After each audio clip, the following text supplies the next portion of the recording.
most most women usually when they have a kid, and they've been wanting families and stuff like that, they usually try to have a couple more kids or whatever. She might want one more. So I mean, it's nothing else for her to prove in the tennis world, like nothing. So she got enough money to pass down to her great grandkids generations. Like she done built wealth pretty much. So she she doesn't have anything else to prove in the tennis world. So I see her coming back for one last run, Monique, but I don't even, it ain't necessary. Like, just go ahead and build your family, be happy with your husband, and, you know, just walk away. I feel like, well, I think she's about our age. Yeah. I think she's about what, 35, 36 ish, something like that. Mm-hmm. 35, Yeah. I think. Okay. Yeah. So yeah, it's family time now. She done did what she needed to do. She built a legacy that's not going to be able to be touched. I don't think in our lifetime, at least. So yeah, congratulations to her and her family, her and her husband. Beyonce. Mm-hmm. But it's a difference. But I don't agree that she's just because she's done it all that she should stop. Why not? Why not keep going? If you can keep going, keep going. Teach your daughter, don't stop. Nothing stops you. Teach your son or daughter, nothing stops you, regardless of what it is. Just keep going. If you already stop, create another tier for you to climb to. You know what I'm saying? I think she could come back and do. I mean, she's taken breaks before. You know what I'm saying? When she was in the hospital and all that, she was out for like a year, came back winning. Like being in the hospital from being sick and having a baby is different. Like Yeah. your body gains a lot more from pregnancy than it does from illness. Mm-hmm. So I mean, I'm saying I think she could. I think she should. I think she can come back and should. I don't think her return to be like Tiger Woods' return, and he just has the golf club sitting. So Right. I think she could. I think always taking a swing at Tiger, but Monique, I think she would. I think she'll physically be able to come back, and like I said, she's competitive, so I think Serena will come back. That's not even the issue. I think she will come back for a final run probably before she hang it up. But just like I know, I don't know specifically, but I know more than Hugh and I would probably know about it. But motherhood is something that women really embrace. They love their babies. They don't want to leave their babies right away. They want to be that motherly figure and, all this stuff and kissy, lovey with the kids and spoil them and all this type of stuff. You can do that and still work. And I'm saying, but with her, like her schedule, like she wouldn't have a regular schedule like us. You know what I'm saying? She's a professional athlete. So she would, like you said, she probably would gain more, through her pregnancy. But with her workout regimen, her body, I'm pretty sure her body would get back to where it was. You know what I'm saying? But with that, though, I think she would probably want to focus more on that because I could see if she needed more to accomplish. But she has nothing really to accomplish. Like I said, she's going to be the best. She pretty much going down right now as the best tennis player, man or woman, period. So I think at a point in a professional athlete's career, they have to look at what they want after the game. And I think she wants a family. She wants to be a family, a family woman. A person, a family, her own family, and here's her chance. So, yeah.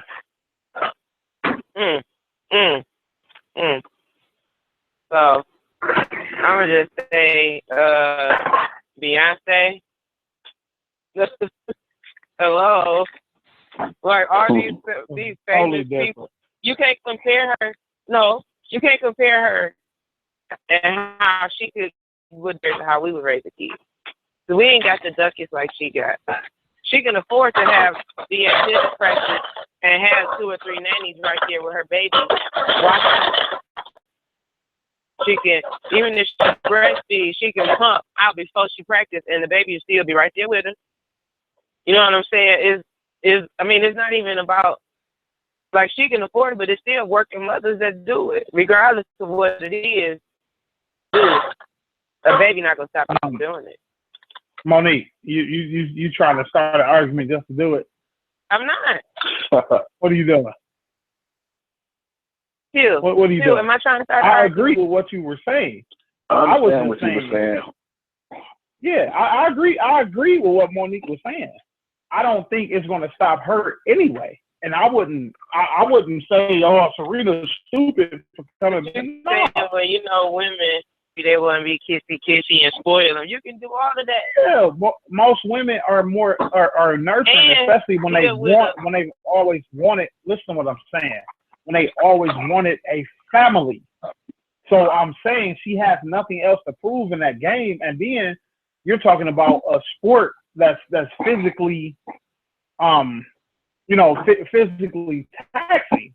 So would I rather stay home and raise my son or daughter and raise them up to be the next tennis star or whatever, or do I still want to be out here on the road and on these tournaments? They right here with me in the bus.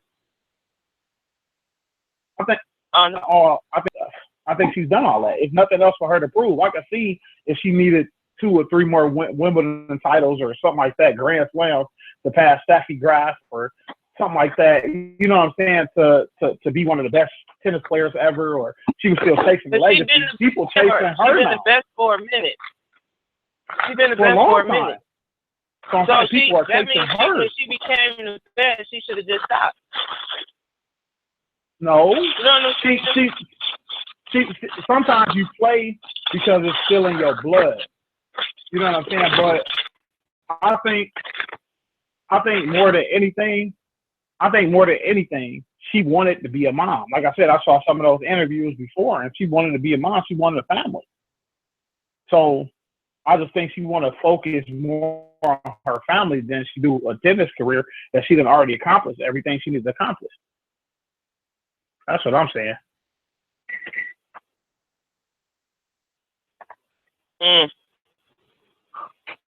Trying to start stuff, man. Look, the moral of your story is once you reach the top, stop. Like, right you get there, just stop. Just stop right there. Like you done did it all. Just stop. Like, anyway. Monique always starting something. He'll just let you get beat up on. He just sits back and laugh. He eating popcorn and listening till you get beat up on. I understand both of y'all points, basically. I understand both of y'all points. He said, if she's the best, why not continue to be the best? And Jay said, basically, she is the best, and she really don't have nothing to prove, which she really doesn't. But if she decides to come back and try to put that extra on her legacy, then I too. But she really don't have nothing to prove in this industry right now. But if she wants to, she can continue to be on top and continue to get these crowns, to get these records. So it'll make it easy for anybody to ever chase her. Yeah, she gonna come back. I mean, that's not a. I mean, she got that competitive fire, but else for her to chase. Like, everybody already still chasing her. Like, and they got a long way to go. Like I said, like in our lifetime, I don't think nobody's going to even come close to messing with any of Serena's records. You know what I'm saying? And she's done it in a short time. That's how dominant she's been. So I just think it's for her. I think she's going to be in mommy mindset. You know what I'm saying? Mommy mode. Like, I want to spend as much time with my son and daughter as I can before I even get back into tennis. I mean, that's how I'm looking at it. You know what I'm saying? From what she was saying from some of her interviews in the past. You know, but she may do what you said, Monique. She may be like, hey, let me get on back out here. Bring the baby to the tennis mat, you know what I'm saying? She gonna be may like, do that. Her baby is gonna be like Blue Ivy at Ivy at the video shoot. You cannot compare the baby. No, DeAndre Williams. You can because they both hard ass working mothers. Well, Future. Beyonce work hard. You can't take that from Beyonce. I'm just saying she's a hard working mother. She love her baby. You can tell, and she didn't stop. But her daughter always right there. I think that's what Serena gonna do. She's not gonna stop. Her baby will be the ball girl. When she get older, she'll be out there like, go, mommy. And she'll be killing. So, anyway, let's leave tennis alone. Talk about the playoffs. So, I like upset. I like sweeps. So, give it up for Cleveland, unfortunately.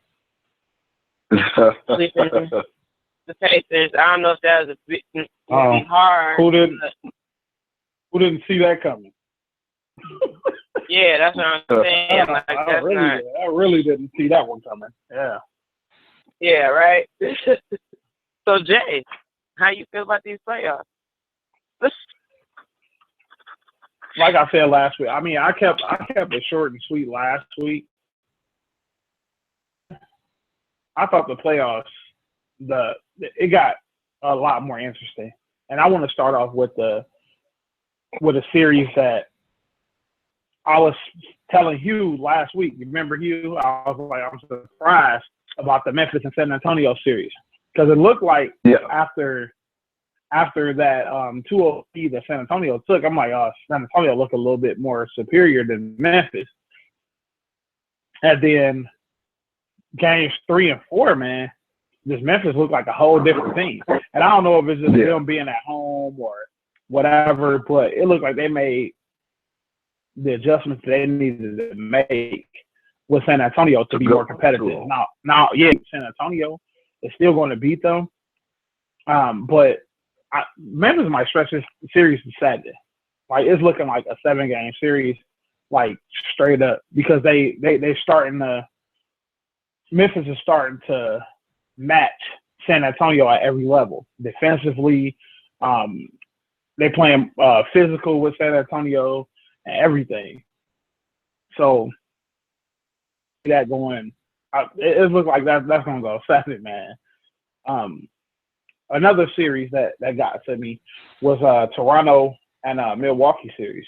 Now Toronto tied the series up. They both teams split home and homes. You know, split those games. So it's tied up, going back to Toronto for Game 5. This series is so hard to call, but I would rather see Milwaukee play Cleveland than I would Toronto, because I think Toronto's scared of Cleveland.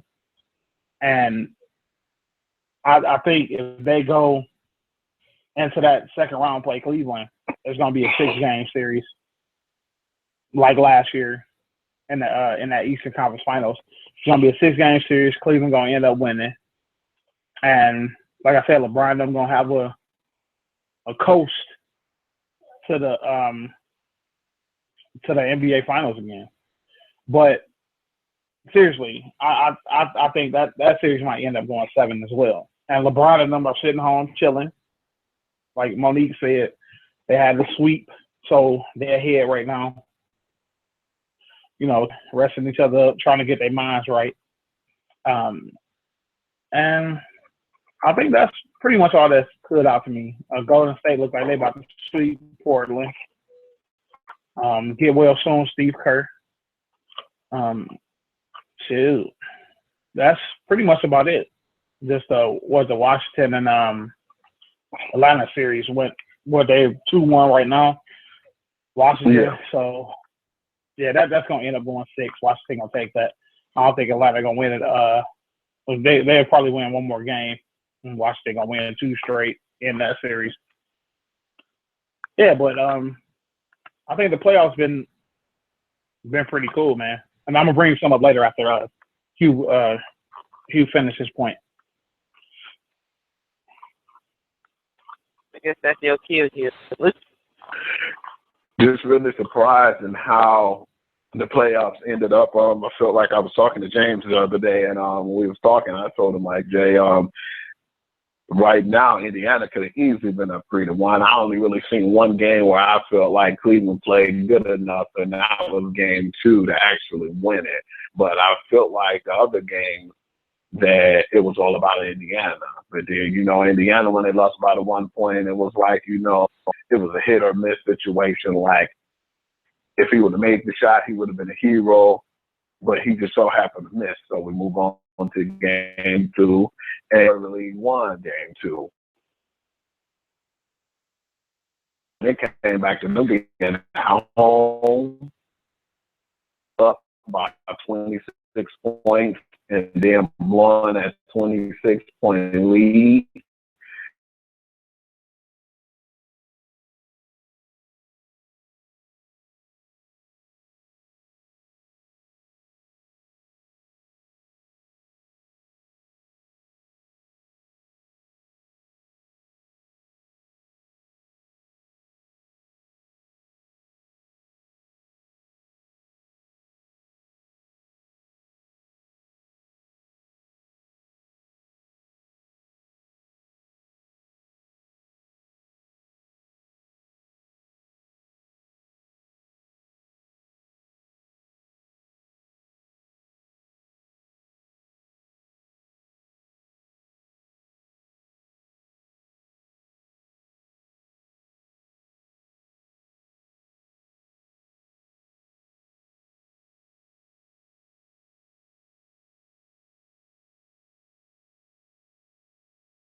Man, he didn't expect that to see, to hear something like that go down and to see his emotions when your emotionally leader is drained. It was really good to see that they picked themselves up and they went to Chicago and treated it like that was their home court. They're role warriors now.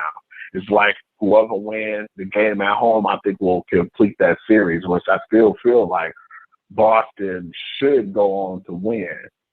Depends on their gameplay. I don't see why not. I still definitely think Boston's going to pull it off.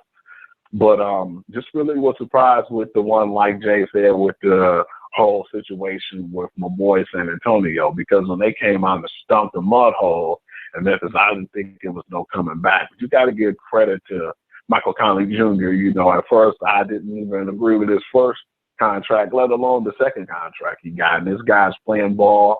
He's doing the best, playing the best ball in his career right now, and he's a leader on that team.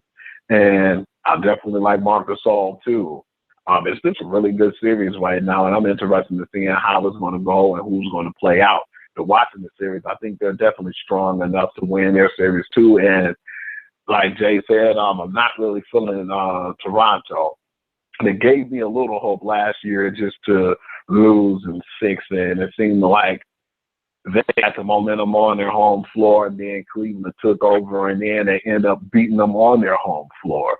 So I definitely want a team who I don't feel like who's intimidated with them. Like you have a Washington or you have a team that's playing lights out right now, like, the Bucks. The Milwaukee Bucks is playing. They don't give a damn who they playing, but they're just going out there and playing ball. So I definitely would like to see one of those teams give Cleveland a hard time. But at the same time, I feel like Memphis is going to give more problems to Golden State than I've imagined, too. I feel like at this time, they should definitely try to make sure that Kevin Durant is healthy and playing. If not, they could cause problems. Okay, so I got a couple of questions, y'all. What? Shut up. So, are there 9 factors in the playoffs? Like Boston is like Boston, the Warriors, the Rockets, Spurs, the OKC and the Cavs. Like those are like the teams, right? Are the other teams non-factors, or are they just as important as the figures? I guess. I'm gonna be honest.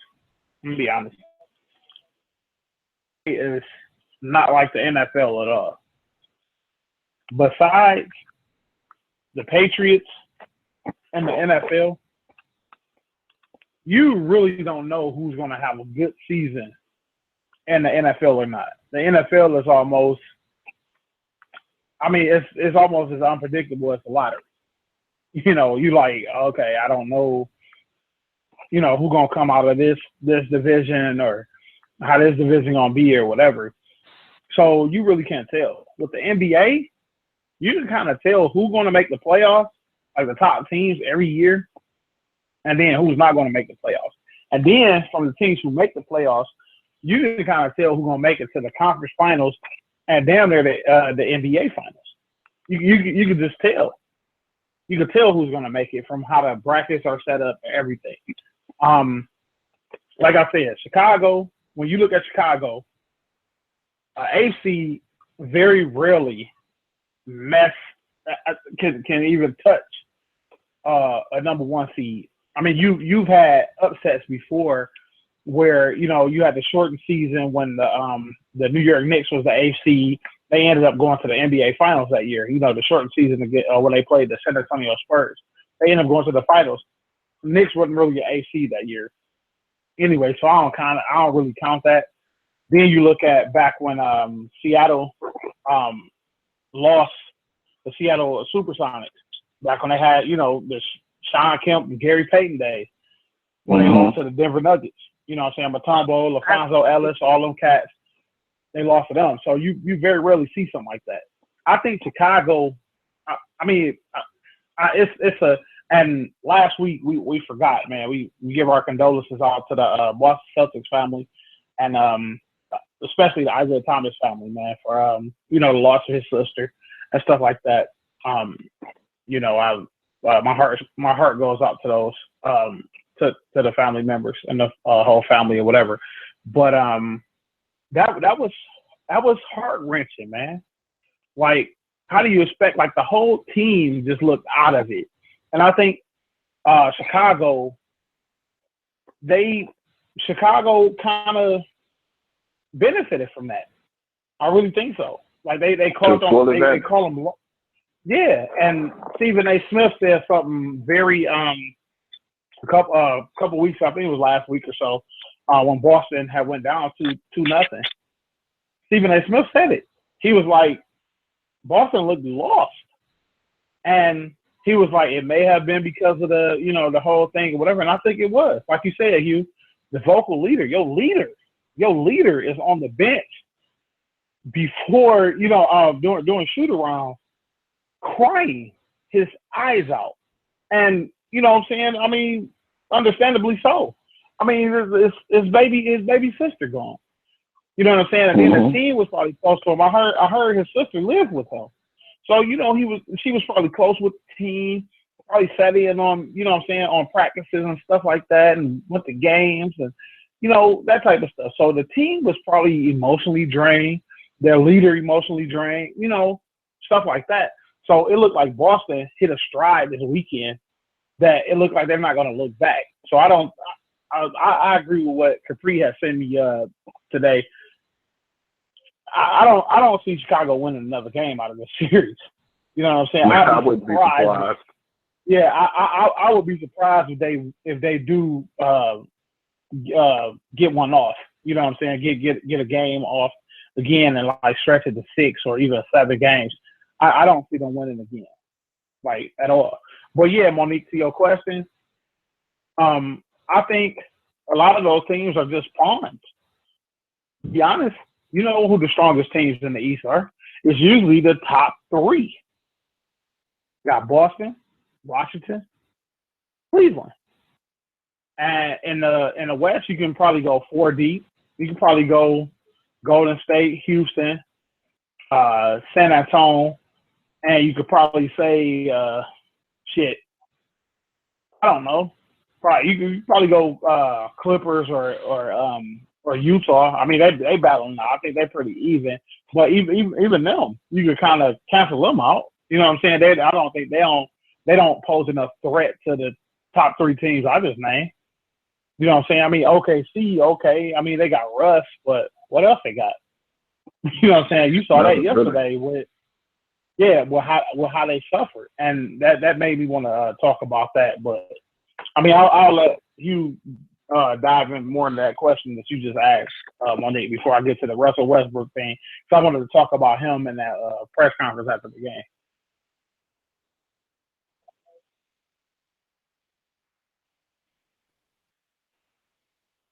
Hello, Hugh? Yeah, I'm here still. Yeah, go ahead. Go. You can talk about what Monique said. Okay. I really feel like you were saying, because you was basically asking us, did they even pose a threat? Not in the East, really. I think the East is really trying to gain their stride right now. The East is not really there yet. We were talking about they have another year or two, maybe even three, to really be true contenders like, the West is right now. It's a surprise to see in the playoffs, but then right now it's going to be about Cleveland, Boston, and Washington. I didn't put them in no type of order.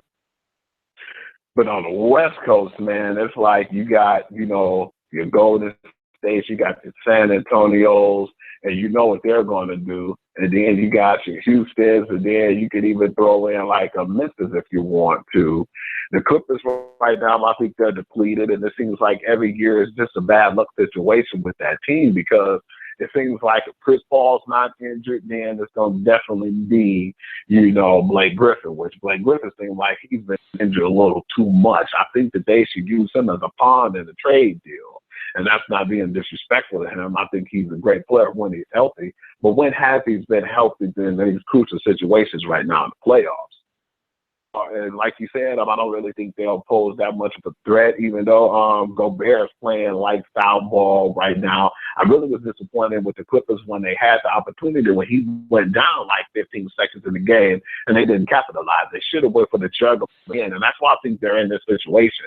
They had a chance yesterday to close out and win, but it just seems like they let Joe Johnson do whatever the hell he wanted. And we're not talking about the, he turned the clock back, didn't he?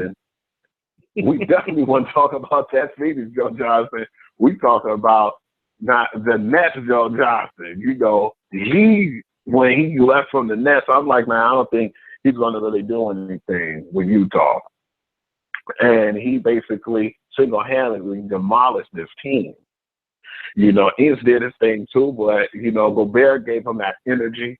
I just feel like Hayward just was there because he was food poisoned. I think it took a lot of guts for him to play because, he couldn't keep any food or liquids down. But for him to still play, that lets them know, man, all their players were bored. You need more stuff like that right now from your Los Angeles Clippers, because the Clippers are not really playing with passion. And when they're losing, you're seeing, Chris Paul having hissy-fits after the game. He's throwing his hands up. And he's being all frustrated and he's upset. But it's like, come on, man, you're part of the team too, and you're part of that collapse, man. Y'all got to get it together, because I really don't see this team being together anymore. They're going to trade off Blake. I don't think Chris Paul's going to resign. When they already had him, or when he resigned before, I said I don't definitely see it anymore. So, yeah, it was just a lot of intriguing matchups and things that was happening right now. I mean, the Utah series is sided with the Clippers. I think it gives them a little bit of advantage to Blake's hurt. But at the same time, when you're looking at these series right now, you kind of figure what's going to go on in the West. And you could go 1 through 4 as far as the powerhouse teams. Besides, like Jay said, OKC only really have Russell Westbrook. I know he got pissed off, yesterday when they asked, when you go to the bench, man, it seems like the team be lost, which they do be lost. And he was so pissed Russ off. got so mad, man. It's like, but man, you know what? I got to be truthful, Russ, man. Oladipo is not that guy. You know, he looked good when he was playing over there in Orlando, but when he came over to the West Coast, a.k.a. the Big Boy League, he's not doing anything right now. So it's like, come on, man, let's be honest. You know, you need more help in order to compete. But, yeah, I agree. It's like most of the teams, you'll know who's going to be the top guys, but it's, I think, ranked 1 through 4 in the West and 1 through 3 in the East. And I think the East will probably finally catch up and evenly match, and it'll be dog fights in both, when some of these playoff series are intriguing right now. But I still feel like right now, if you can kind of figure what's going to happen and what teams are going to go to these conference finals and who may be the teams who set it off in the finals as well. Mm-hmm. I agree. Monique, where you at? Did we lose Monique? I'm here. Yeah, we probably did. Oh, there you go. What are you doing? What are you doing, Monique? I made a mistake and hit the mute button on my phone. Good grief. Charlie Brown, relax. Put your hands down. Put your hands to your side. Anyway, the MVP question. This is my second question. So since Westbrook and his team are about to be put out of the playoffs, don't have is he nothing still to do eligible? with that. Is he still eligible? Didn't we tell you that? We done told you but that his already. Team sucks. See, that's what I'm saying. Your team should make it so far. Make it where? Yeah, if you like to the make it where? Like no, to the conference. It don't. Yeah, the MVP right now, the MVP is solely based on regular season accomplishments. In the game for the regular season. Now, granted, if your team is winning, but when you get to the playoffs, like everybody say, the playoffs is a whole different season. It's another season in itself. You know what I'm saying? You have why haven't they announced the MVP yet? If it's all about regular season. Because they like dragging shit out. That's what they do. It don't matter. It really don't. So I would be 100% shocked if Russell Westbrook does not win the MVP. I really would. And granted, you look at what happens when he does go out of games. The team suffers a lot. They're minus 40 when he goes out of games. Minus 40. And they're plus 3 when he's in. So they practically need him in the game 48 minutes to be successful. And the way Russ plays, he needs his rest. You know what I'm saying? He needs rest here and there. So when he's out and sitting down, they get no production from anybody else. And I think that the reporter was right to ask that, but Russ kind of cut it down. You know what I'm saying? Just cut in the middle of it. I was like, no, we're not going to do that. And I understood where he was coming from, but Russ has to understand that that's kind of a valid question. You know what I'm saying? And it's valid, but it's obvious. They need him on the floor. You know what I'm saying? They need him on the floor to generate anything, whether it be assists to get other people baskets, rebounds to get the break going, or him scoring. They need him on the floor. So I think Russ knew the answer to that question, but he was like, everybody knew the answer to the question, but he didn't want it to be to get to the point where they're divided. Nobody don't want to play with Russ now, and you know what I'm saying, this, that, and the other, and is Steven Adams and Enes Kanter and Oladipo against, you know what I'm saying, Russ, and Russ saying this about whatever. He just wanted to to squash all that media, circus that it can get to. You know what I'm saying? Because it can get to a bad media circus. So I think with Russ doing what he does for his team, I think that further stresses the point that he should be MVP. That's what I'm saying. They need him on the floor. When James Harden go off and sit down a little bit or whatever, the Rockets still have Eric Gordon. They have a Lou Williams. They have Trevor Ariza. They have Nene, for their dirty work. They have the other guy. I forget his name. They have an overall team. Yeah. They have an overall team and a nice system that they can play within that generates points for them because they are a perimeter type team. And Mike D'Antonio's offense is centered around, quick, fast scoring, and he has the artillery to do that. Ariza's a shooter. Ryan Anderson's a shooter. Lou Williams is a shooter. Eric Gordon's a shooter.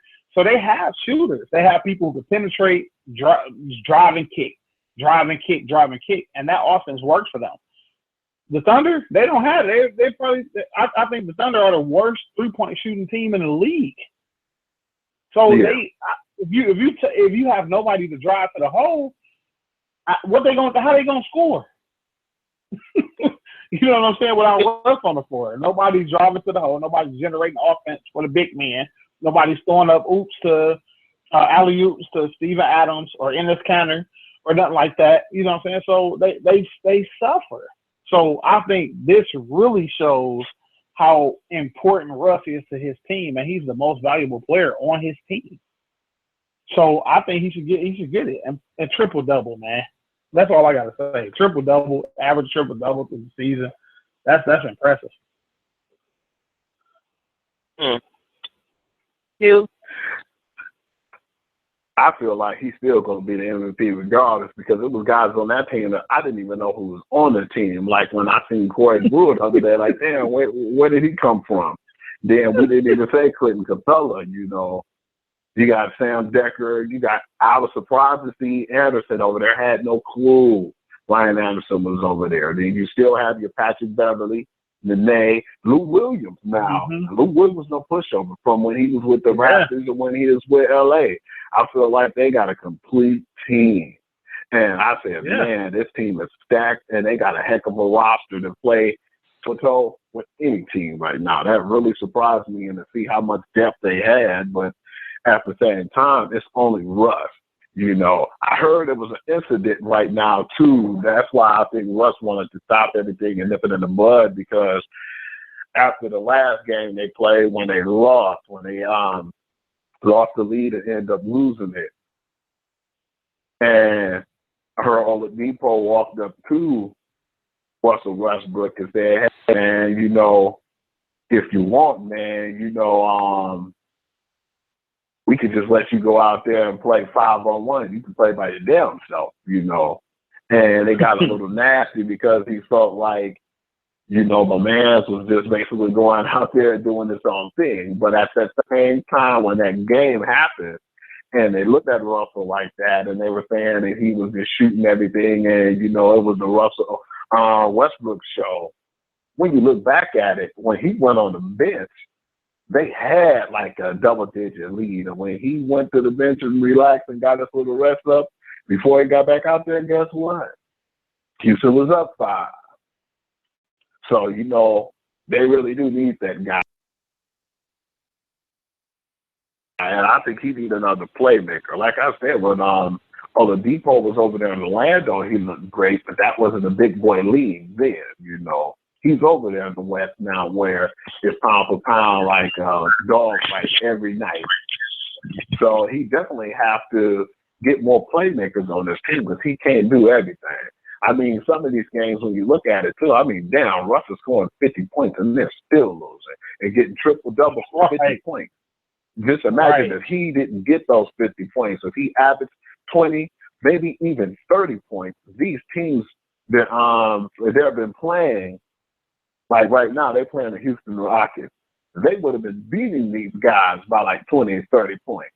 So put it in reality, he definitely hands down should be the MVP. Yeah. Glad you wrapped that up for me. So, Jay, did you want to say something about Westbrook? Other than what you said? That's what I wanted to talk about. I kind of slid it in there. I wanted to talk about the press conference he had, and I kind of I kind of want to get on that a little bit about the press conferences afterwards. I think. Okay, I got a question for the both of y'all. I'm gonna moderate a little bit right now. Mm-hmm. Do you guys think that players should be that dismissive with questions when they're asked by the media? Should they be dismissive like Russell was, or be able to kind of go off on the media like some of the other players do, or whatever? I mean, do you think they should be able to express themselves? Because media asks some tough questions, and sometimes they ask questions that generate, I don't want to say hostility, but they ask questions that can generate a reaction out of a player, especially after a high-profile game. You know what I'm saying? I mean, a real high-profile game, adrenaline. Anybody that's ever played sports before know that, your competitive nature sometimes, especially, I mean, just affecting your genetic makeup, whoever you are. I know I was very competitive as an athlete, football, basketball, whatever I did. And I hated to see other people gloat or us having to deal with certain stuff. And then you get a microphone or something shoved in your face, or a reporter asking you, why you didn't pass the ball at such and such, or why you didn't do this, or whatever. So, I mean, what do you guys think about those type of questions? Do you think a player should be free to, or whatever, or should the NBA kind of look into that and try to regulate some of the questions that the reporters ask after games? Monique, go ahead. You go first. I called you. Go ahead, Hugh. Go ahead. Okay. It's really crazy to me, and I feel like sometimes, man, questions definitely get to you, man. And I don't think he should be that dismissive. I think he should try to answer the best way possible without having too much feelings attached. Because, man, just like how he went out there and played that game, no matter how emotional it is or what happened during that time period, but we got to look at it too, man. Those guys are getting paid to ask these questions, man, and that's their job. You're doing your job on the court. Right. They're doing their job by asking you critical questions. I feel like sometimes some of the players get extra sensitive, man. I don't care how crucial the game was or the moments, man. Like I didn't like a few times before when LeBron James didn't win, like the championships, how he'll walk off the floor and don't say anything, man, wanting to shake people's hands. I think that's not characteristics that you should have in these sports. I understand you, man, you're going through a lot, but not only that, but you don't show up to the people who want to talk to you in the media. Man, I've seen, like, guys who went through hell and lost Super Bowls, man. Like, for instance, my Tom Brady, the 2 Super Bowls he lost, you didn't see him not go and talk on the podium, when they lost. You got to win like a man and lose like a man. I feel like in this situation, Russell might be frustrated in what's going on. Some of the questions might hit you close to home because they were basically seeming like they were trying to, back him in the corner and say, man, Russ, without you, man, this ain't really no team, man.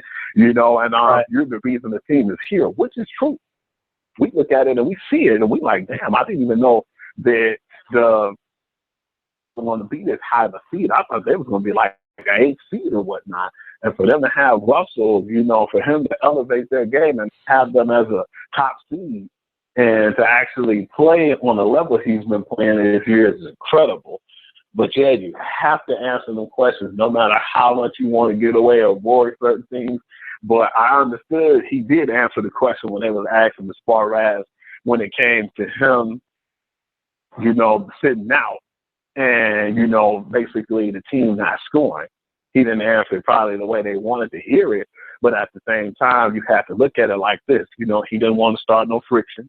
It was already the situation with him and Oladipo, where Oladipo was like, you know, since, you know, on thing, you know, you can go out there and play 105, you know, play by your damn self next time, you know. And that came the friction of what happened. And I don't know what really turmoil is still going on from that. But, you know, it's still kind of lingering right now. But I think that Russ wanted to nip that in the bud. But you can't get away from the questions, man. You win like a man and you lose like a man. And you got to basically answer the questions no matter how tough they are. But at the same time, too, I feel like restriction to some of the things they say because I feel like they was picking at him and they definitely wanted to get a reaction from him. And, you know, if he said, yeah, I feel like when I sat out and the team just didn't give a good effort, then you know what, that would have made even more friction towards the team who's 3-1 right now. So some of those questions need to be handled a little better, in my opinion, as well.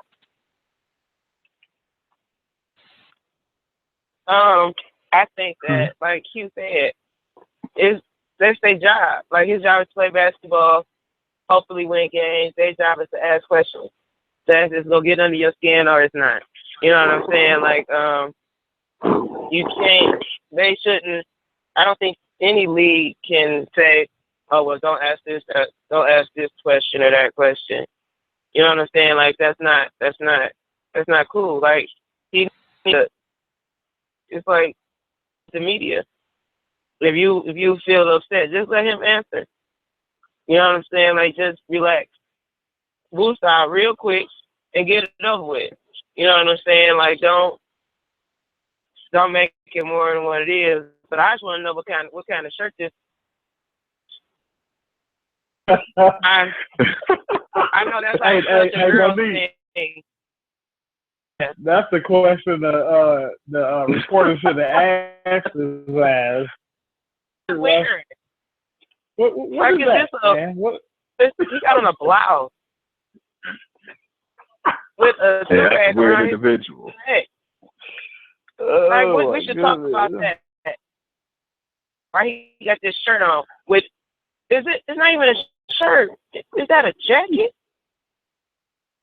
See, you know what? Eddie had a scarf. Eddie had a scarf around his neck. Like, he can pull it up and go rob somebody in this silk ass his grandma's shirt he wears. Get the hell out of here with that. The Christmas tree is wrong with him. Looking like a rock star, like he was Lenny Kravitz out there. Man, right. Yeah, man, that's what I had put on my page, man. He was dressed just like Lenny Kravitz, like he was about to straight up do a rock concert. Yeah, that's too funny. You know, Lenny be wearing some weird clothes himself, man. Oh, man, that's a weird dude to be wearing. Like, yeah, but I think that. Hugh, correct me if I'm wrong though. They have don't they have classes for the athletes to deal with the media? Yes. They have publicists. Most players, most teams have publicists, right? That talk to them, and so I think that afterwards, I do think it's the roughest time to talk to. I mean, we saw a perfect example of this when Cam Newton. I don't mean to switch sports, but I lost the Super Bowl a couple years ago against the Broncos, and not even 20 minutes after, they shoving a damn microphone in his face. What happened? Why you didn't do this? Why you didn't? What happened to the team? And all this crap. And he ain't really know how to, kind of control his emotions because, like I said, the Super Bowl is not the goddamn NBA Finals. You know what I'm saying? LeBron, He lost the NBA Finals, and he's like, all right, I know I can get back there next year, whatever. The Super Bowl, it's hard. The Panthers didn't even make the playoffs last year. You know what I'm saying? Let alone get to another goddamn Super Bowl.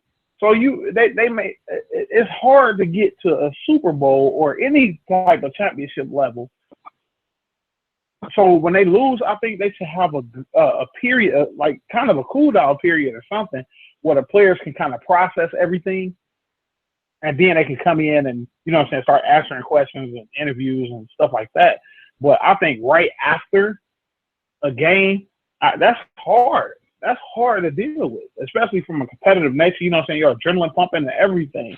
You know what I'm saying? You be kind of, people say sometimes, like, you know, in the heat of the moment or whatever, in like battle or something like that, and they didn't even know they were wounded until they adrenaline came down. You know what I'm saying? Right. I think that it kind of goes into the world to the point where, okay, can I exhale a little bit? I mean, we had to fight the whole game. We freaking lost. You know, a game that I feel like we should have won. Let me, you know what I'm saying, come down a little bit of everything, and then let me answer these types of questions. And reporters, because the reporters be hitting hard. They don't even beat around the bush. And I agree. They're supposed to do that. But I'm saying, you know what I'm saying, wreck you probably are when you lose. You know what I'm saying? And then some people be on the high when they win.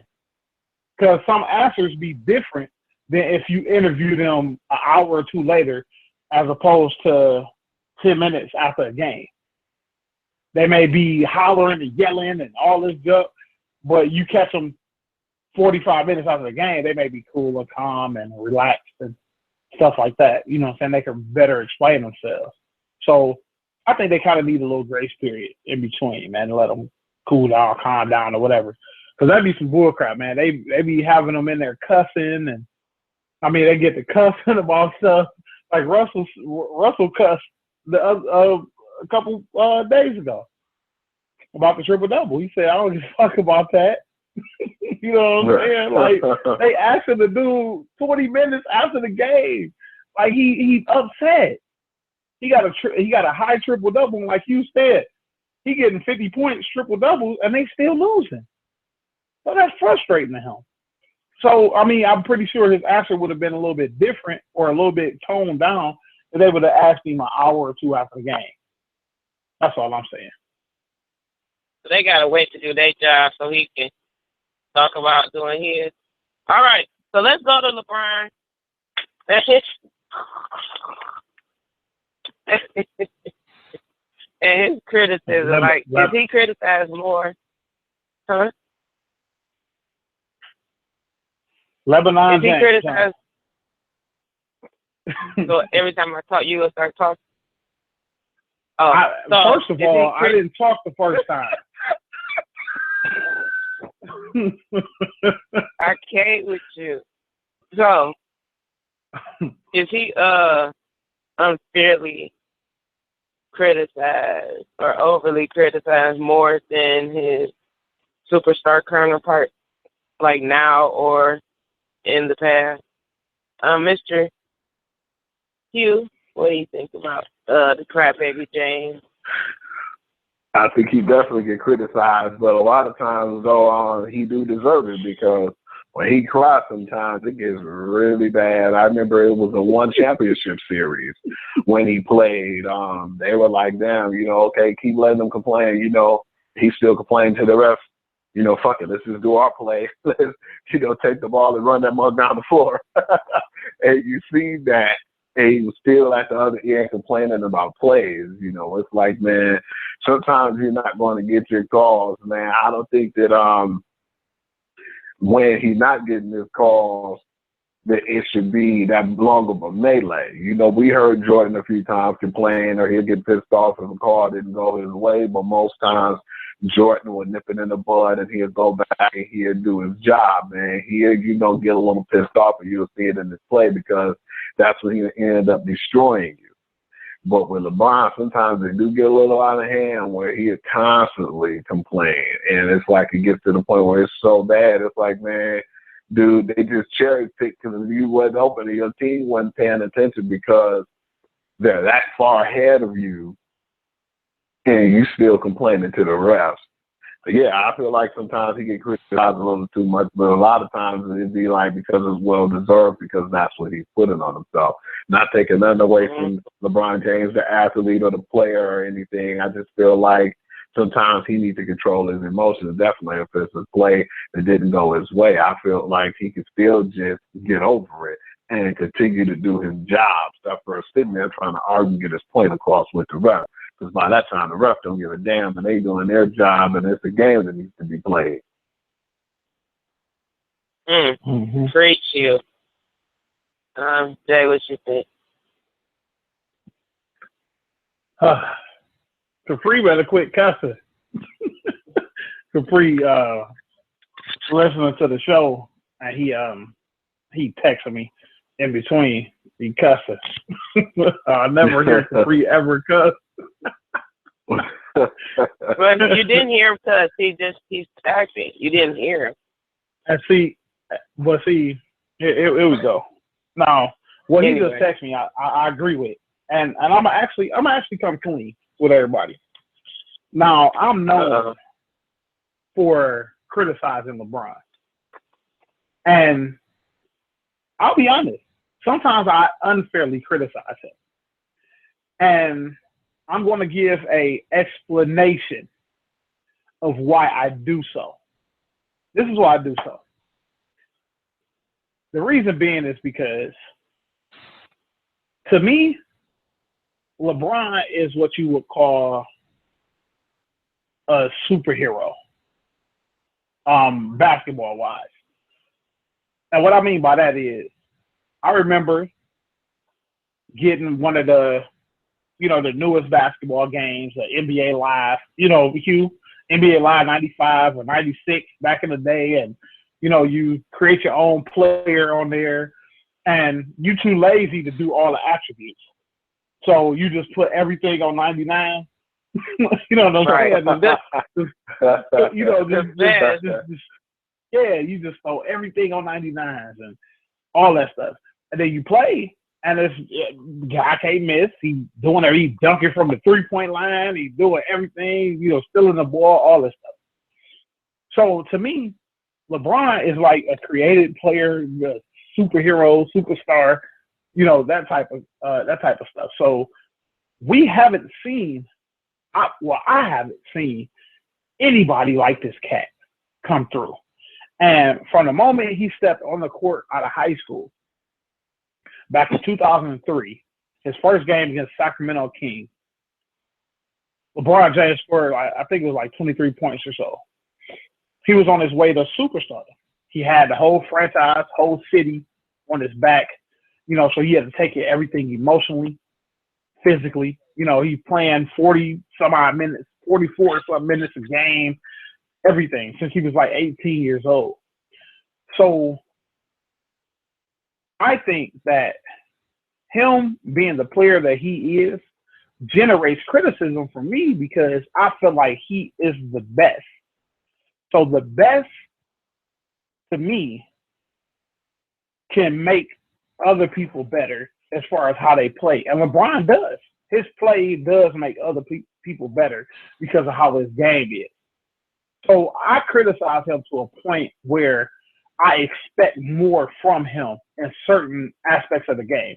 I feel like he doesn't have to bitch and complain about calls or bitch and complain about certain stuff because most of the time, people can't stop him from going to the hole.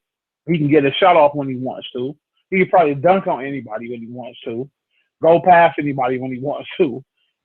So I criticize him to a point where it becomes challenging. And most of the time, I watch the game from a coach's standpoint, from a coach's eye. So if I was coaching LeBron, I would test him, just like Tyronn Lue did when they were down 26 at halftime to the Indiana Pacers the other night. He took all his help away. He took Kyrie Irving away, and he took Kevin Love away. So LeBron couldn't lean on nobody. And LeBron said, "You want to know what? Forget it. Okay, nobody guard me on this floor. I'm about to get it in on these dudes." And that's what he did.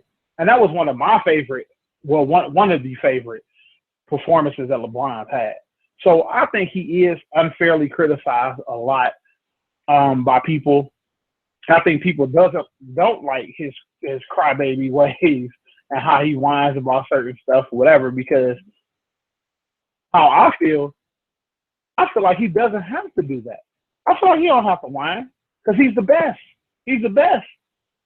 He's one of the best players to ever. He probably gonna be a top 5 to ever go down in the game of basketball. So I feel like LeBron is unfairly criticized, and compared to Jordan, those superstars, man, I don't think Jordan had to. And I'm piggybacking off Capri. Jordan didn't have to cry like that because a lot of that stuff, he had David Stern in them in his back pocket.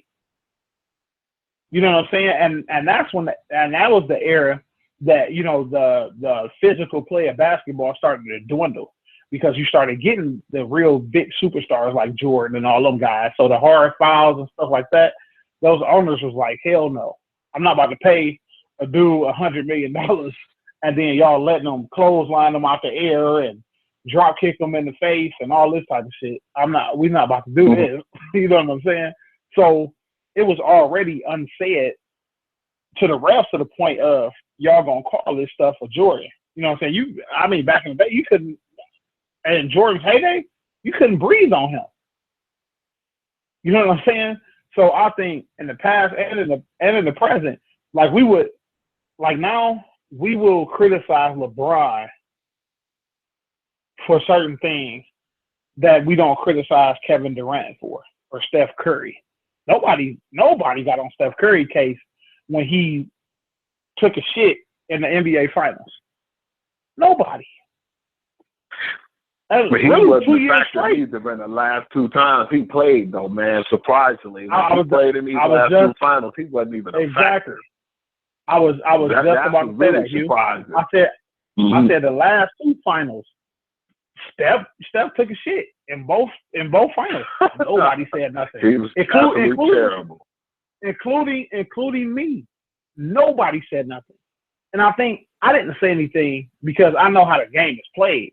So Steph isn't an Allen Iverson. You know what I'm saying? Where he demands a double team and all this type of crap or whatever. He's not that. He's a point guard. Just altogether, he's a point guard. And I'm not gonna sit up here and make excuses for him. He was supposed to take it to Kyrie Irving. Even in a losing effort, if they was gonna lose, okay, Steph's still supposed to average, you know what I'm saying, close to 25 something points or whatever a game. He's supposed to have been going at Kyrie. He was barely averaging anything. You know what I'm saying? But nobody said anything about Steph. Nobody said shit about Kevin Durant when he took shit in the playoffs last year. With the whole you know what I'm saying?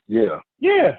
Or when they went to that NBA Finals back in I forget the year, 2012. I think it was 2012 when they went to the NBA Finals. The Thunder did against the Miami Heat. Nobody says nothing about him. Nobody fully criticizes Paul George. Nobody fully criticizes Kawhi Leonard. None of the other superstars. But LeBron gets, just bombarded with this stuff. And I think because he's the face of the league and some of the stuff he does, you know, the antics, the crying, the flopping, all that stuff, people don't like, and people kind of hate him. And like I said before, and I'm going to end with this. People hate when people win consistently. This is about to be this will be his 7th NBA Finals in a row. 7th in a row you've seen LeBron. People do not like that. They get sick of seeing the same faces over and over and over again. Most people, I say the casual fan, You know what I'm saying? But I mean, to me now, I can't imagine the finals without LeBron now. I mean, to be totally honest, like I think the NBA finals would be uninteresting without LeBron James in it. You know what I'm saying? Get ready. But I don't know, man. They might be going to the yeah. And to answer Capri's question, LeBron's dealing with expectations Jordan didn't even have to deal with. Yeah, because I think he's I don't know. I wouldn't say he's more polarizing than Jordan. I'm not going to say that, but I will say that LeBron is like we've never seen this before.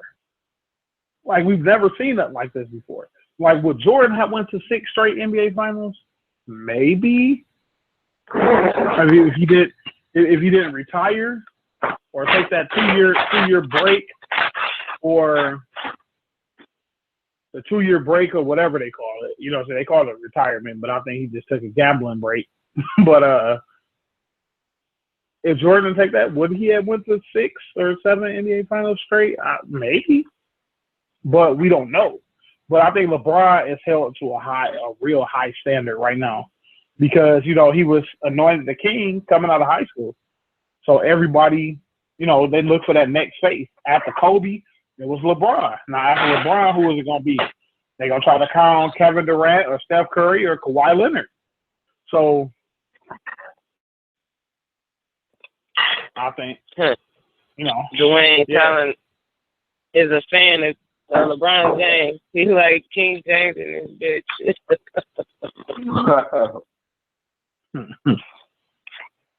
I definitely took a jab at Paul George, though, today. I don't think he started, Jay, but I took a nice little jab at him. I was saying, how come, because I was looking at that Gatorade Flow commercial, and I put on my page, how come, you know, Paul George didn't get this whole team a cup or two of that, you know, Gatorade Flow, because they damn sure well need it. Oh, yeah. Because I couldn't point my finger at him really through that whole thing, man. You know, his team was terrible, man. Yeah, LeBron is he's a crybaby. If he didn't cry, people wouldn't talk so much stuff about it. Like that boy that was mad at Shaq. What was his name? And his mama like, leave my baby alone. He ain't no crybaby. Leave him alone. He wasn't out there doing stupid stuff, trying to shoot from one end of the court to the other, and Shaq couldn't talk about it. LeBron didn't cry. Can't might talk about it. Yeah, that's who have mental breakdowns all the time. Right, good grief. He has tantrums like he is in a store that can't get no candy. 10 minutes, they gotta go to commercial break for him to get through all his theatrics. Anyway, let's go to something a little more. LeBron unfairly criticized, man. I'll say that. I'll be the first to admit that I unfairly criticize the cat a lot. I do. I don't care though. I'm good with it. I'm gonna keep doing it. Well, let's talk about what you like here? Hernandez. Oh, here we go. Yeah, I embrace the hate on LeBron. Yep. I know I'm a LeBron hater. Yeah. All of us embracing it, huh? All right, let's go to. So you're not you hanging on now. You the leader is you walking down the street with banners and everything. You one man show. LeBron. Anyway, Mr. Hernandez was found dead in his cell, supposedly from hanging himself. So what you think about this, Mr. Lewis?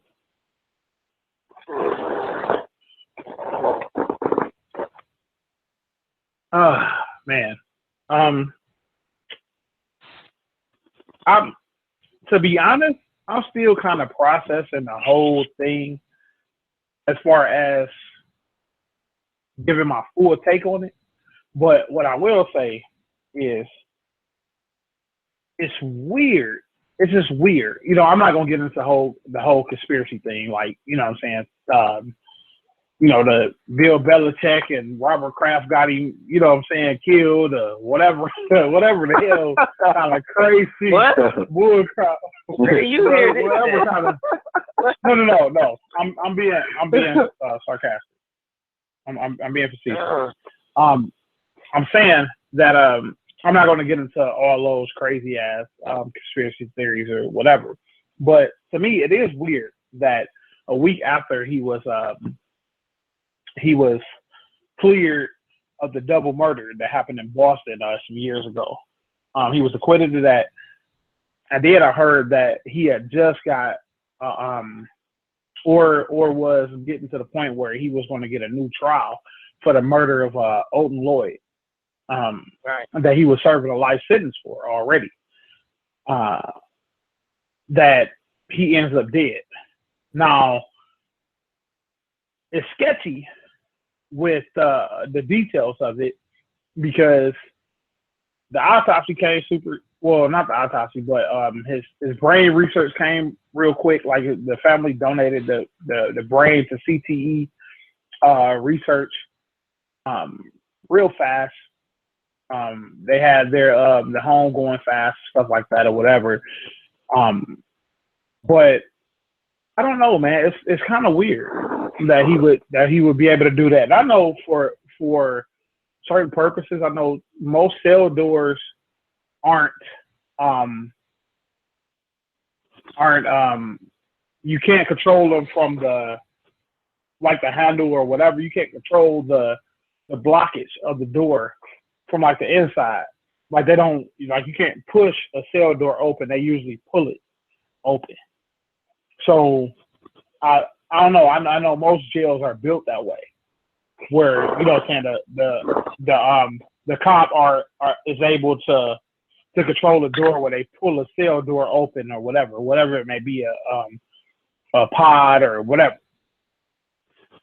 So for them to say he blocked the door with certain stuff or whatever, so they can't get in, like I don't know, like from where you can open it, what I'm saying, it would be kind of weird or whatever. We don't know how high the window was in the cell.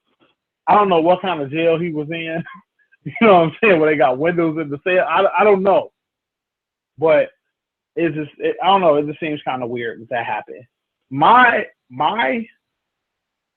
thoughts on it was, I think he probably gave somebody up. He probably started talking more, because he started thinking about his fiance, his daughter. He probably started thinking more about it and probably gave him up or whatever, and get a new trial to get off on that Boston incident, the double murder in Boston. So I don't know, man. Just all around though, it's just a sad story. Because you're thinking, okay, dude, made it out of that type of lifestyle. He signed a $40 million contract with the Patriots. The Patriots is a good organization. They help a lot of their players out. Why not?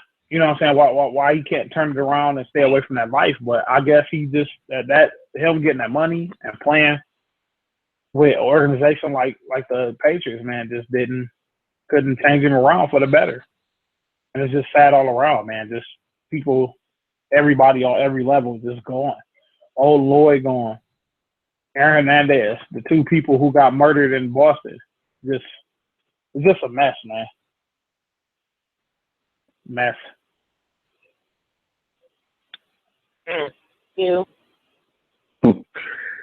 I was surprised at first, but I really wasn't too surprised as far as them saying that, it was just weird to me too how they said he committed suicide, man, and it's like the whole thing was strange to me. I heard it, I said, man, what happened? What's the details? They didn't really have too many good details and really no knowledge of what was really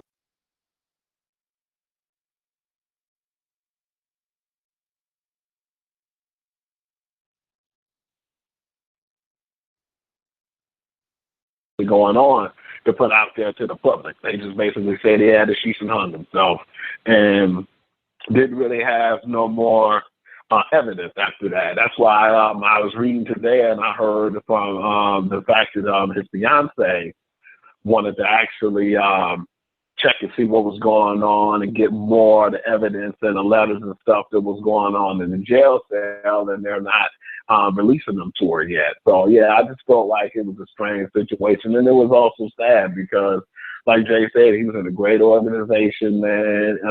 He getting a pretty good amount of money, you know, and but one good thing that came out of it all, unfortunately, we don't want to say nothing's good of anybody's death, you know, because the kids who got killed with the double homicide, you know, they said that he shot him in the face because he spilled the drink on him. It was like the guy Hernandez really had some issues, man. He had some anger issues. But I really felt bad, you know, for the fiance and his little daughter, you know, a 2-year-old daughter. That was the sad part of it all. And I was like, man, it was just a sad situation to hear about. But at the end of the day, he had a loophole in the whole situation of his contract that if anything happened to him, the remaining $15 million go to his little daughter. And that was awesome to hear, you know, that it should be taken care of. That was the only positive thing I heard or seen came out of it when I read that article. But yeah, it's still pretty sad that, you know, all these men, you know, lost their lives, you know, families lost, you know, their loved ones and friends. It was just a whole messed up situation from the get-go. But I still don't believe that he committed suicide, you know. There's more to it. It's not being told to us. Right. I agree. So, it's messed up that he took his life because of his daughter, and that's makes so cowardly stuff to do. Like, if you did it, you in jail. Like, you don't think, like, if you touch a hot stove, you'll get burned. You'll be mad because you set the burn. No, you did it. You put your hand there. Like, come on, like, stop. Think bigger than you. But what's messed up, I want to see these suicide notes. Oh, yeah. That he left. Yeah. It's going to be one. Now, they're saying one for his fiance, one for his daughter, and one for his boo, for his prison boo. I've heard about that as well. So I'm like, what you mean? Is that why you killed yourself? That you like became a blood pirate in prison? Like, I mean, come on. Hey, that's too soon, Monique. You know, this is a dead man. Oh. But no, I mean, look, as a parent, if my husband go kill himself and say, forget my child, forget the, you know, the devastation that they go deal with because you went in and you know what I'm saying? Like, I can't. I got to think about that baby. Somebody has to. And it's like, if that's the reason, that's messed up. Like I said, Bruce became a whole woman. So, like, it's not even that big of a deal. Like, it's open, it's gay football players. What's that guy? No, he don't play no more, do it. Oh, no, he got blackballed, baby. You said he got what? Oh, he got blackballed, baby. However you want to say it. Okay. Literally. He literally just blackballed. I believe the distraction. I believe more of the distraction of him. You know what I'm saying? Because before he even really got on an NFL team or even made the roster, I don't know if you heard Monique, but this clown already had a show that he had on Oprah's channel, you know, about his lifestyle as a gay football player. I never saw it. It must probably only had like 2 episodes. Like, I don't really watch I like but like Love Thy Neighbor. That is so funny. Me and my son watched it at night. I watch Greenleaf off of there. I like Greenleaf. Greenleaf I had lost track. I gotta on demand it. Yeah, Greenleaf is pretty good. That's for sure. But I don't know, man. With Hernandez, I think a lot more is gonna come out. Like I was talking about, like Oh yeah. the letters and stuff like that. That's gonna come out. I mean, there's a lot gonna come out. You know what I'm saying now, and I really think he said something. But what I don't understand, this is what I don't understand. Like when you're and I even said the same thing with Michael Vick, the Michael Vick thing. Who is these dudes hanging around that they don't have like people behind them or with them that have their back and keep them out of certain situations? Like when you get millions of dollars, it's almost like, dude, you made it. Right. Like you made it, bro. You ain't got to game bang no more. You ain't got to put in no work no more like that. You ain't got to whatever. And I've always heard, like, you know, once you're in the game, you in it for life and all this type of stuff or whatever. But some athletes, there's a lot of guys in the NFL and NBA that rep their set, but they're away from that life. And I don't think that Aaron Hernandez could separate himself from that life. I think it was just animal. He was just a gangbanger with money. Right. And I was an athlete that could play football. You know what I'm saying? And that gangbanging mentality, could not be controlled by nobody. So now I have a question. Like with them saying that he is a clause in his contract that if something happens, the money goes to his daughter. Do you think that he did it to make sure that she got paid because he was probably not going to play again and he was probably going to stay in jail for life, and that would ensure that she would be taken care of? You know? That's definitely a possibility. I don't. Is that a now is that a fact with the money situation? Because I ain't even researched it, to be honest. That's just I heard on the like yeah, I saw it on the meme. I saw it on the meme, but I didn't like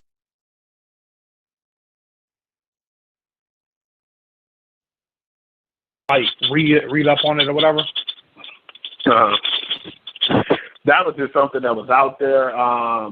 We don't really know for sure, but I've definitely read it in a few articles. You know, and definitely some stuff that's out there that's being said. You know, and I definitely heard that several times on different sites. That was definitely one of the things that happened. That he had that in his contract. Not saying that about the suicide hookup, but if anything ever to happen to him, as far as like, you know, a life insurance claim or whatnot, you know, that he'd be like, you know, just like the insurance period. You know, if anything happened to me, make sure my kids are taken care of, you know. But yeah, I'm not really for sure. I can't post to say it's like 100% facts, but I definitely heard. And I know, like Monique just said, she definitely heard about it. It's crazy. I'm praying for the family and that baby girl. That's hard.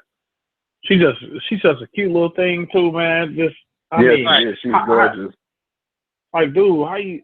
I don't know, man. I mean, all our mentalities are different, so we don't all think about, you know what I'm saying, what we'll be losing out on or missing out on or whatever. Just, you know, and from what I heard was she's 4, so she's not even in school yet, really. So it's like he's gonna miss her first days of school, and just even if he was still living, you know what I'm saying, he's in jail. So I mean, absolutely. Just her, you know what I'm saying, just everything, man. Just man, it's rough to have to think about that because I'm a dad. So it's, you know, it's just rough to think about the choices that we make that could affect not just your life, but everybody else's life, you know, with that, you know, your parents, your significant other, if you have one, your kids. stuff like that. You know what I'm saying? Then you're affecting other people's families as well. So it's crazy, man, these decisions, and especially when you're in the position that you're in with the finances that you have. It's just, I don't know, it's weird. It's just weird, but I mean, you can't even you can't get into other people's psyche like that. It's it's kind of dicey. So. All right. Well, like I said, we're praying for the family and they get some answers. So, football. Let's talk about the Patriots and the half of the team that decided to go see Trump, not including Tom Brady. So, Jay, what you think of this?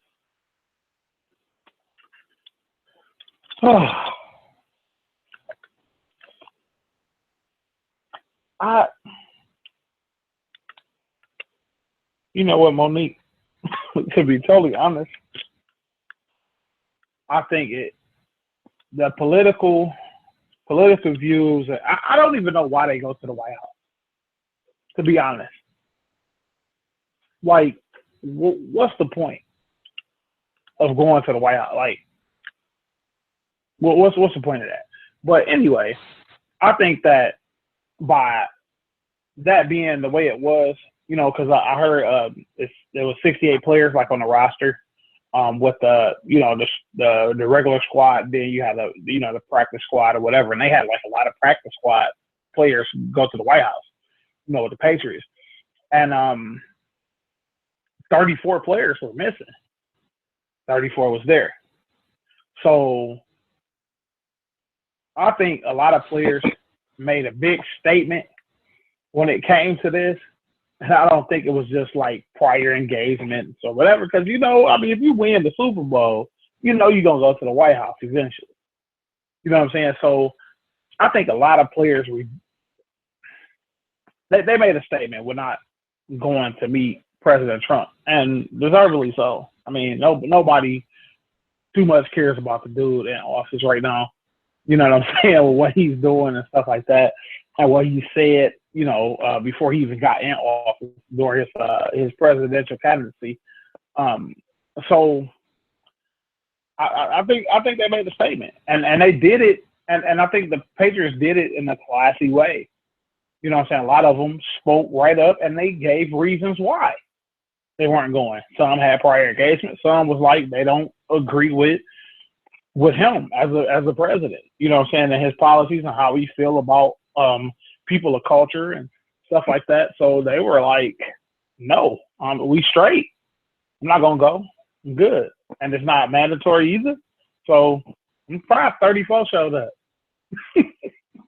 Surprised it wasn't more like 10 people. You know what I'm saying?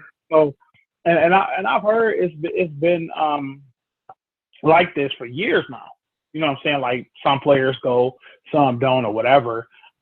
I'm not sure if this is like the lowest turnout of a team that wins the championship going to the White House or whatever. It was just the lowest turnout from the NFL side or whatever. But I don't know. I think they're within their rights. I don't see a problem with it at all.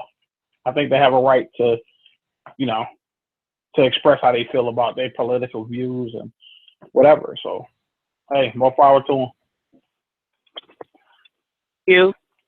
I got a question. What upset me about it too, a lot of people try to put race into it. I've seen that when I was looking on the internet. A lot of people were like, you better get over there and get there, to the White House if you're president, and all this other crap that people were saying that I didn't really too much agree with. And when I heard it, it was mainly because of some of the black players spoke up, like your LeGarrette Blount, your Devin McCourty, your Matt Slater, some of the team leaders of the New England Patriots. But at the same time, when, Chris Long, when he said that he wasn't going,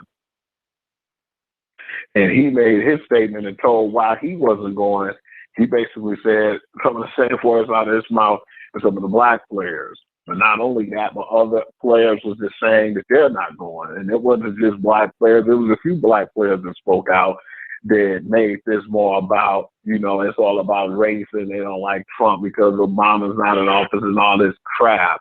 But when the white players and black players start to even out and didn't show up, then all of a sudden people were looking at it a little different. No, it was like, you never know what's what as far as why they did or why they didn't do what they did. But at the same time, you don't have to, It's just something that they brought together now that they want to have the teams at the White House. I don't really think it's really that big of a deal, I feel like if you don't want to, you shouldn't have to. Hell, if it don't got nothing to do with the game, you shouldn't have to really worry about it. And like Jay said, a lot of them don't agree with this clown and what he's doing and how he's handling himself as a president. So a lot of them felt that way and they made a stand. Yeah. So I asked Jay, I think yesterday, like, how many actually came when Obama was there? And they had 50 players show up when Obama was there. Mm-hmm. And it made me think if Trump is going to like triple the number that came to see him and say that the attendance at the event was bigger than any team coming to the White House ever, like, then I read something where a backup quarterback for the Patriots thanked Obama after he went to the White House. I said, I know Trump is not liking this at all. The first time Brady said, screw you, I'm not coming. Your buddy, your pal, said deuces.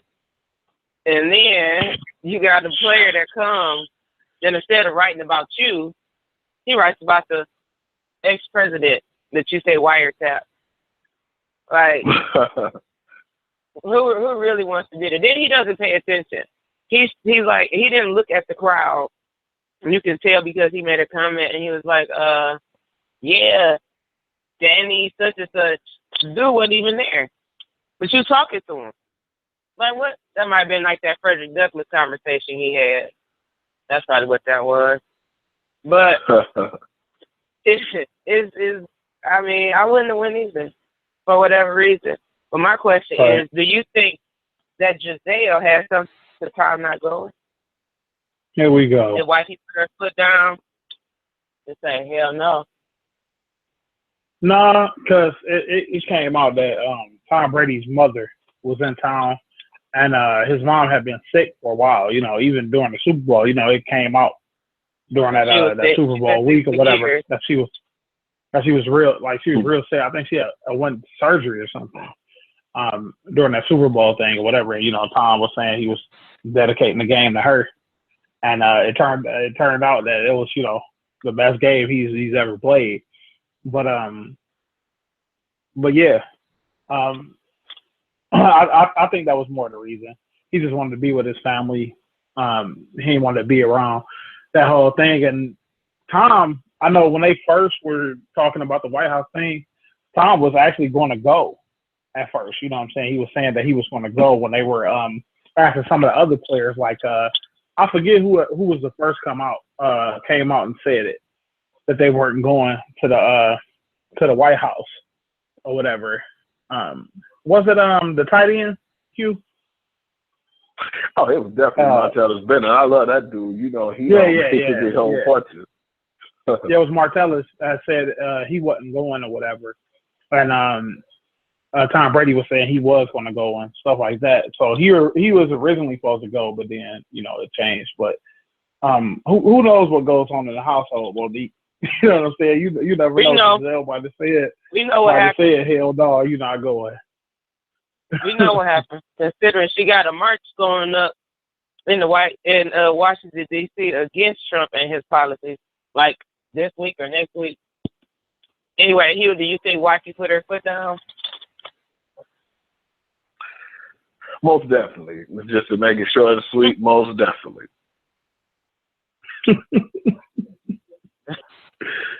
And then, but see, like when he didn't come to Obama, he said it was family. with family issues then too. So we'll see what Trump he'll put on Twitter about time. So let's get to this. Let's get to this last topic here about fairness. I believe things should be fair, but players get in trouble. Coaches get in trouble for coming at refs. The rest is no real ramification for refs. We talked about refs on the show and how they messed up in like some of the worst ones. But what do y'all think about this? Do y'all think that they should be fined for missing calls or bad calls? Hugh? Most definitely. They definitely should get fined because of the fact that it's not fair when they're messing up something that they were trying to do for their lives. Most of them were trained since day one to do this job. And you have one job, and that's to make sure. And not only when it comes to football, though. I mean, you got several refs in the NBA. They added refs to the NFL so people can see calls and they don't call them when you feel like they should be called. And I just don't feel like they're doing their jobs. And if they're not doing their jobs when it comes to baseball, hockey, you know, the NFL, whatever sport it is, if you miss a call, you definitely should get fined because that's your job to call the right call. In some bang plays, it might be a little bit more difficult.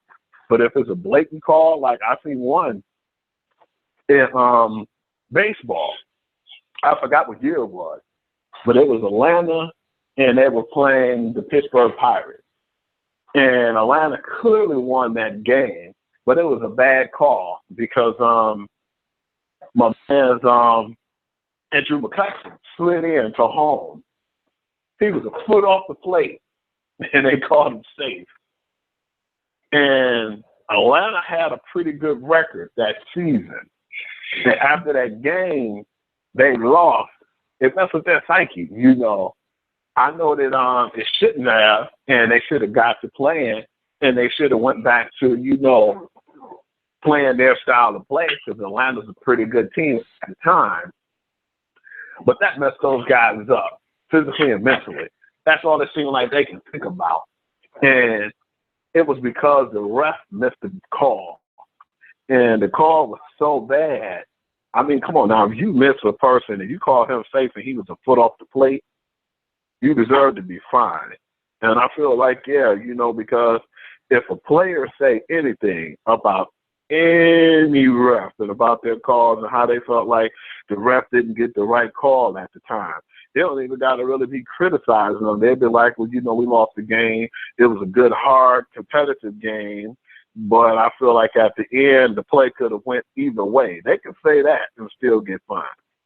That they thought the play could have went either way, but I feel like they missed that call. Guess what? You're getting fined. And I don't think that that's fair when you talk about when they're missing plays, you're getting fined for that. I just think it's uncharacteristic, but that's just something that they've learned to do. It's like, oh, no, you can't even talk about it. You can't question officiating. For what? If they messed up, you know, then, you know, they got to be held accountable. And I don't feel like they're being held accountable enough. So, yeah, I definitely feel like if any sport, if a ref mess up and they don't get the play right, when they had an opportunity to make the last and final call and they don't do that, yeah, they definitely should get fined.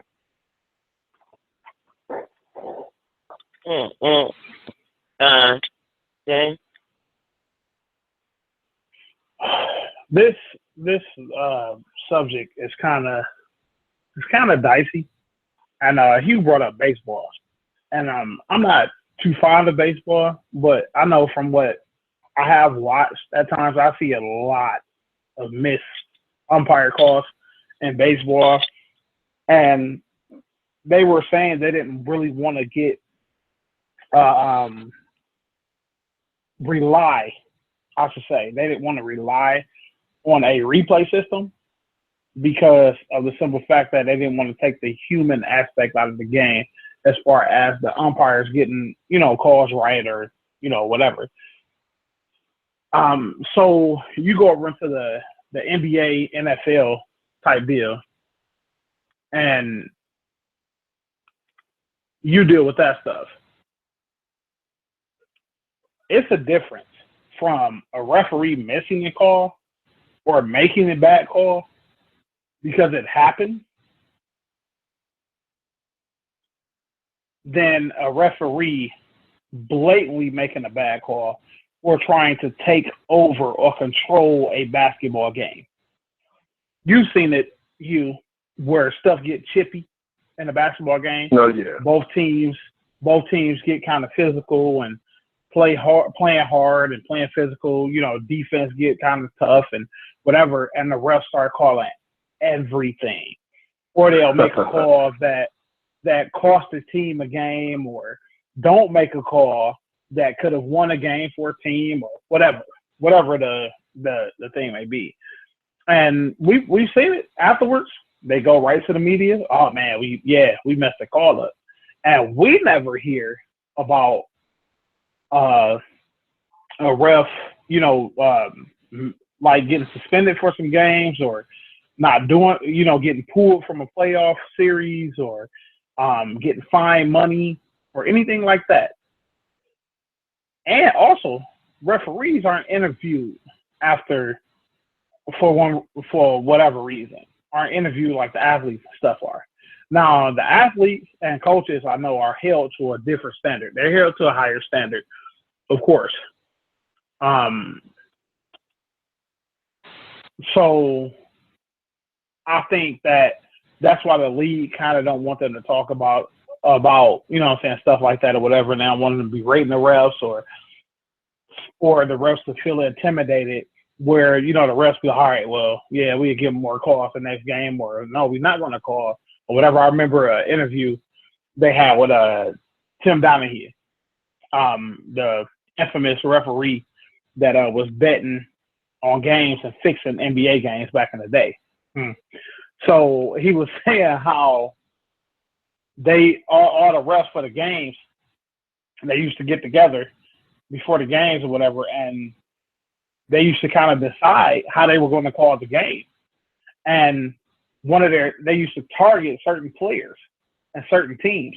And one of the players they targeted was Allen Iverson. They said he used to cry too much or, be an asshole too much on the floor to the refs or whatever. So they wasn't going to give him any calls. You know what I'm saying? So they showed a highlight from a game where Allen Iverson wasn't getting no call. Like, he was getting mauled and getting no calls at all or whatever.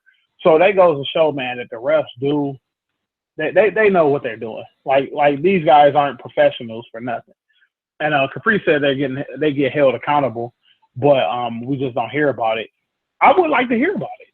I really would. Yeah, I would like to hear that more. I would like to hear that a ref, ref and policy, they don't grade high enough. Okay, yeah, I would really like to hear about that stuff. You know what I'm saying? Because, excuse me, they're part of the league as well. You know what I'm saying? Just like the players are part of the league, the refs are part of the league, and they're probably the most important on the floor because they can kind of dictate the pace of a game and how a game goes and from how a game is called as well. You know what I'm saying? You can get a foul in the last couple minutes, a phantom ass foul in the last couple minutes that can cost a team a championship or something. So I'm just saying, man, that needs to. I think that rule and stuff needs to change, man. We need to find out. You know what I'm saying? I think they need to be held to the same standard the players and coaches are too. You know what I'm saying? Or at least like not too far below them. You know. Because we hear it in a heartbeat when it comes to the players. When our players mess up, we hear it all the time when they getting fined and when they do something wrong or when they criticize anything. But nothing from the refs. So that should be more put out there in the open. Oh, I'm sorry, Mo. I looked up fines like this so far. They paying some players are paying up to like $300,000 plus dollars already. Like for I'm gonna tell you what it was. It was off the field incident, $364,000. $100,000 for PJ McDonald.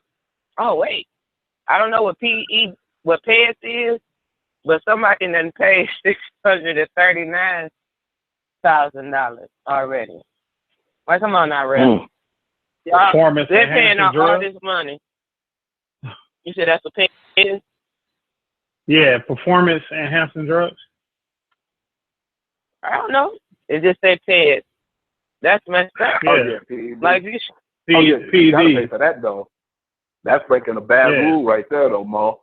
That's actually that's performance enhancement drugs. I mean, you're doing illegal stuff that you shouldn't be doing to get an advantage on the teammates. Right, or like other players, not the teammates. I apologize for other players. I understand, but so like they paying all this money, and y'all costing people championships, and they costing people money by missing plays, by calling bad plays. I mean, the Lions have got so screwed over with bad plays. Like, it would be so much greater if it weren't for bad plays. Yeah. Like, our season would have been so much better if it weren't, I mean, not bad plays, but bad calls by the ref or missed calls by the ref. Right? Come on, guys. They do need to have a checks and balances for them, for the refs. Make it more equal and stuff. I want to shout out my boy Big Fred, Facebook listening, Dwayne Talon, Facebook listening to the show. Yeah. What's up, Dwayne? Dig. Like, we only got like a minute, but I just read that our favorite foot in the mouth man is putting his foot in the mouth again, talking about Nike. So maybe we can say that for next. Oh, yeah. my God. So we can say that for next week, because I'm sure that he will have so much more to say if Nike responds back to him. So, yes, man. But I hope everybody has a good week. Let's go Warriors. Let's go Rock. Let's go Spurs. Get it together.